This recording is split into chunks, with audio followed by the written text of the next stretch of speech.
Hello everyone, in this video I'm going to show you how to fix the crashing and launching issues in Tomodachi Life when launching emulators like Ryujin or Yuzu Eden.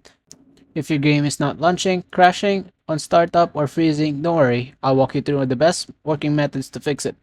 First, let's talk about the Ryujin emulator fix.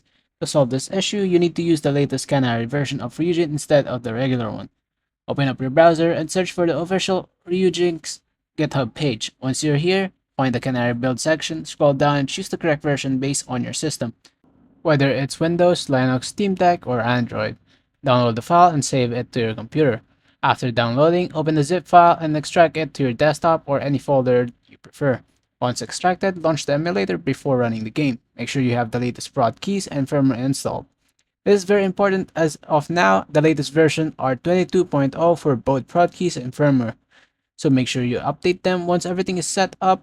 Launch the game using the Canary version of Ryujin. This should fix the crashing or startup issue. Now if you're using Yuzu Eden emulator, here's the second method. Open your browser and search for Yuzu emulator downloads. Go to the official website and click on download. From there, open the GitHub page and look for the nightly releases. Download the latest nightly version according to your system, install it properly, and then launch your game using the updated build.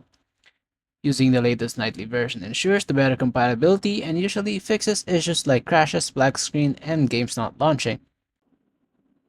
That's it. These two methods should completely fix the problem for you. If this helped you, make sure to like the video. Have a wonderful day. Thank you so much for watching.